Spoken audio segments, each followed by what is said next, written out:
है।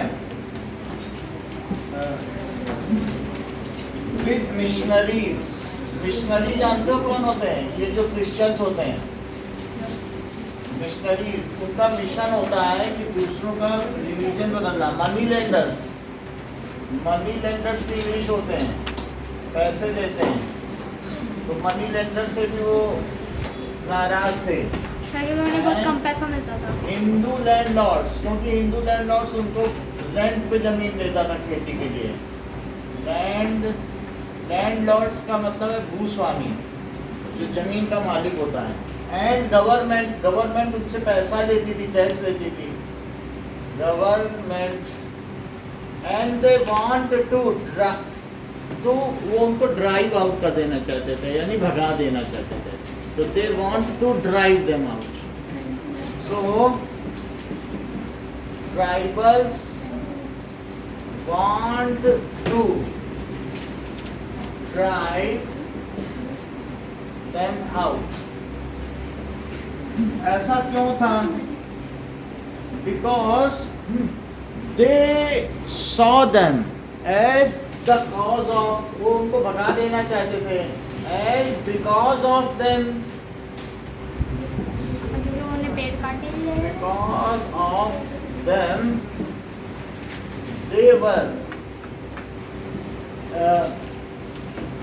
they were led to poverty and misery, मतलब वो गरीबी में आ गए थे। उनकी वजह से क्या हुआ था? उनको रिस्ट्रिक्शंस हो गए थे बहुत सारे। they were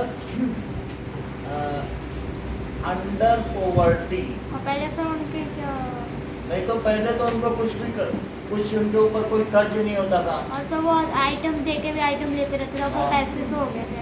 So misery उनकी वजह से आ गए थे। The cause are, कुछ कॉज भी थे। देखिए, the land policies of British were against their traditional land system. The reasons are, reasons क्या थे? The land policy, land and forest policy of British, ये कैसे थे? वर अगेंस्ट देयर ट्रेडिशन, जो उनकी बहुत पहले से परंपरा चली आ रही थी उसके खिलाफ थे। उनको कहीं पहले तो टैक्स नहीं देने पड़ते थे, लेकिन ब्रिटिशर्स के आने के बाद टैक्स देने पड़े, जिसके बारे में बिरसा मुंडा ने कहा कि ज़मीन तो भगवान की होती है, हम टैक्स क्यों दें। तो land and forest policy of British were against their tradition. उनके लिए तो उनकी सरकार, उनका जो चीफ होता है वही था। उनके लिए उनको नहीं पता कि सरकार सड़क बनवा रही है, अगर बनवा भी रही है तो उनको तो जंगल में उसी कांटे पे चलना है। तुम्हें उस सड़क के लिए क्यों टैक्स दें? वो तो यही तो कहेंगे कि नहीं, हम क्यों टैक्स दें, तुम्हें, हम तो जंगल में रह रहे हैं। सो दूसरी चीज, हिंदू लैंडलॉर्ड्स, जो हिंदू लैंडलॉर्ड्स थे वो उनकी जमीन ले रहे थे, लॉर्ड्स, और साथ में money lenders. Money lenders first trap them under debt, उनको पहले कर्ज के जाल में फंसाते थे। And after that they were taking their lands, और बाद में उनकी जमीन ले लेते थे। Trap them under debt, debt का मतलब कर्ज होता है। And then take their land। इसमें एक कविता भी लिखी गई है बिरसा मुंडा के द्वारा कि मेरी जमीन ही नहीं है तो मैं खुश कैसे रह सकता हूँ, नहीं, जिसकी कोई जमीन ही ना हो। And take their lands।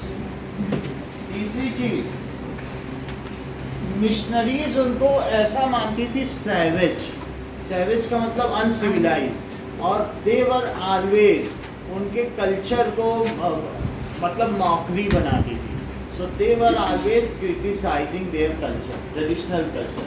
So missionary से वे क्यों नाराज थे? मिशनरी, ठीक है, वर क्रिटिसाइजिंग। क्रिटिसाइजिंग का मतलब आप समझते हो?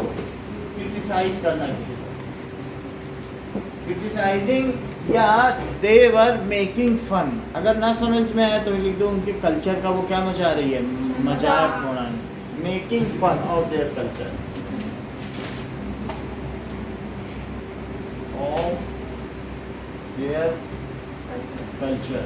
तो दीज वर द रीजन कि उनके कल्चर का मजाक उड़ाया जा रहा था, उनकी जमीन ली जा रही थी, और land and property of the British were again now they have to pay taxes. एक लाइन इसमें और लिख लो, नाउ उनको क्या करना पड़ता था, टैक्स देने पड़ते थे। दे हैव टू पे tax.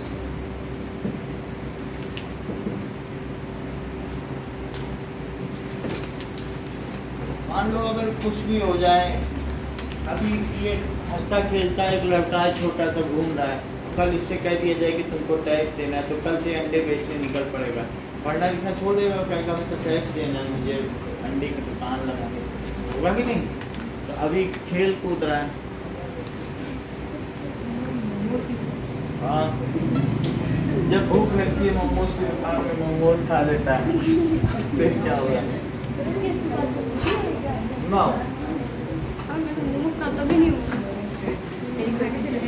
So, question number 6. What was Birsa's vision of a golden age? Birsa ने किस सुनहरे युग की कल्पना की थी? And why do you think such a vision appealed to the people of region? और इस विजन ने, इस दृष्टिकोण ने वहाँ के लोगों को कैसे सम्मोहित किया? How the appeal was mesmerizing. कैसे लोग सम्मोहित हो गए, मंत्रमुग्ध हो गए इसकी इस अपील से। उसने कहा फिर से अपना ट्रेडिशनल युग लाएंगे। Birsa was deeply influenced by many of the ideas he came in touch with the growing up years. So the movement that he led aimed at reforming tribal society. देखो, बिरसा मुंडा ने क्या किया? Started a movement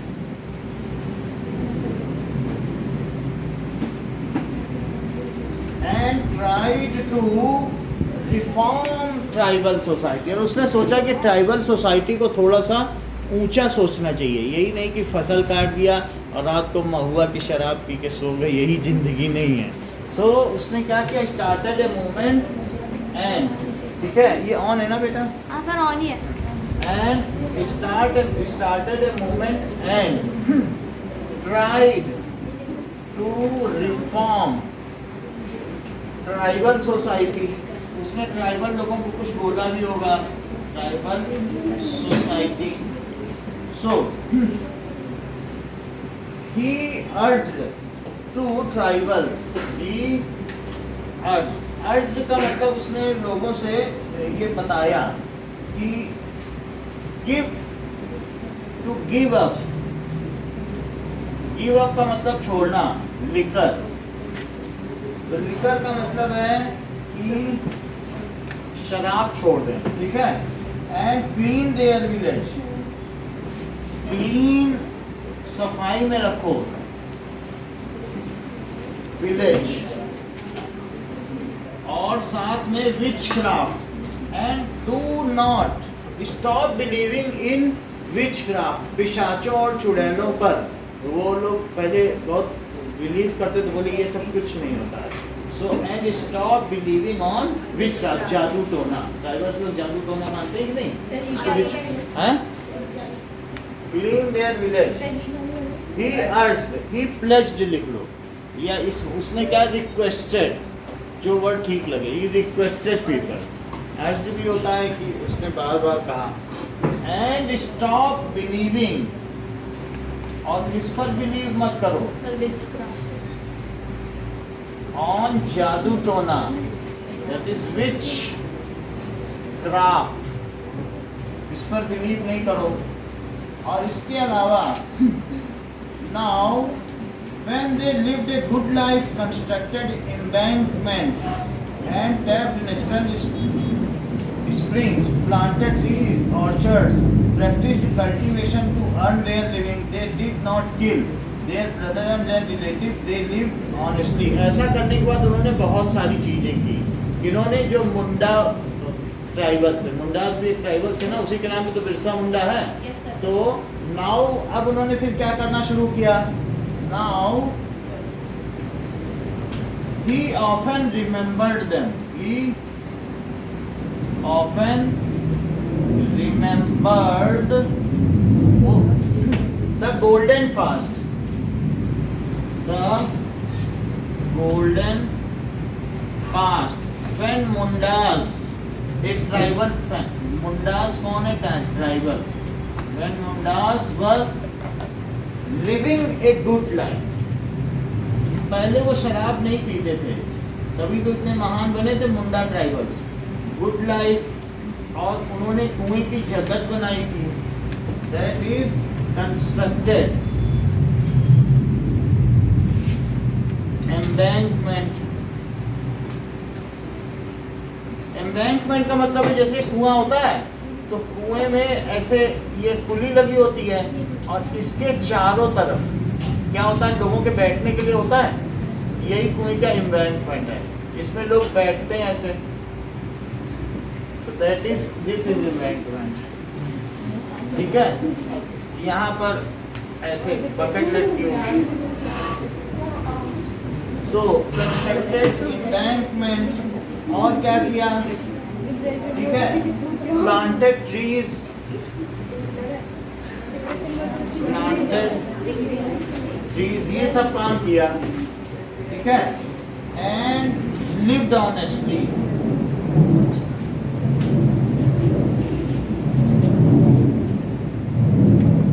now fifth question में कुछ बातें बताओ दिव्या जो तुम्हें पता हो कि with whom tribals were angry and why.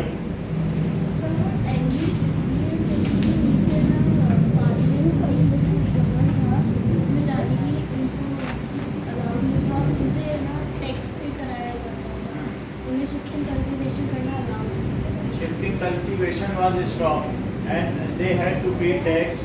Why they were unhappy with missionaries?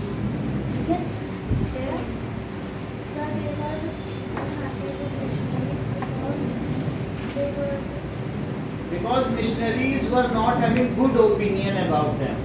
They feel them uncivilized. जो उन्हें क्या समझते थे? They feel them, missionaries feel them या recognize them uncivilized. Why they were unhappy with landlords and money lenders? They were not happy with landlords and money lenders because they said to not follow their tradition. Because they were trapping them under debt. वो उनको पैसे की कर्ज के जाल में फंसा देते थे and later on they took over their land. से जमीन ले लेते थे, तो इस वजह से वो अनहैप्पी. ठीक है, और उनके ट्रेडिशनल रूल को कौन नहीं फॉलो करने देता था? तो that is the forest policy were against their tradition. क्योंकि फॉरेस्ट पॉलिसी में तुम जंगल में नहीं जाओगे, देयर वर मैनी रिस्ट्रिक्शन. तो उनका ये ट्रेडिशन था, उन्हें झूमिंग करना था, यहाँ से वहाँ जमीन में खेती करना था. So now they can not do shifting cultivation. तो क्या फॉरेस्ट पॉलिसी उनके सपोर्ट में थी, उनके ट्रेडिशन के सपोर्ट में थी कि अपोज कर रही थी? तो क्या तुम शौर्य ये 3 पॉइंट बता सकते हो कि वो किन के अपोज में थे और क्यों थे?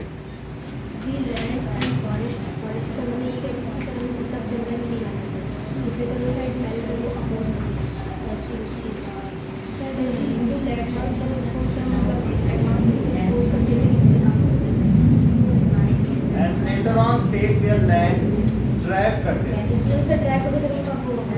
और मिशनरी के क्या अगेंस्ट में थे वे लोग, ट्राइबल्स? क्योंकि मिशनरी उनको जो है ऐसे सैवेज मतलब अनसिविलाइज्ड के रूप में देखती थी. What was the Birsa मुंडा's vision for the golden age? कुछ बता सकते हो? बिरसा मुंडा ने लोगों को क्या सिखाया और उसका गोल्डन एज के बारे में क्या पर्सपेक्टिव था?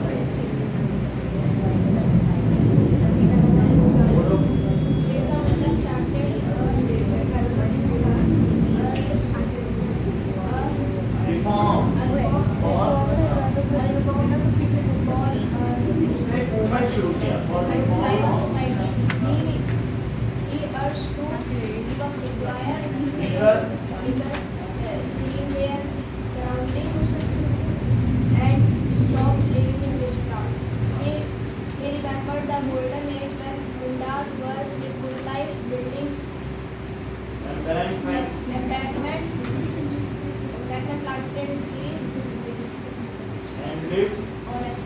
ऑनेस्टली, ठीक है ना. What was Birsa Munda's movement and how we want remember his golden age? So they constructed development, planted trees. पहले क्वेश्चन का पहले आंसर बोलो. Birsa Munda started a movement and tried to Tribal. tried to reform the tribal society. He urged to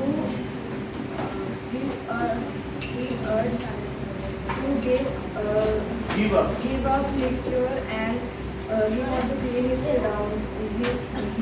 surrounding and he stopped believing on witchcraft. He often remembered the golden age when Bundas were living good life, planting trees and living honestly. Honestly, ठीक है, यही दोनों question करो.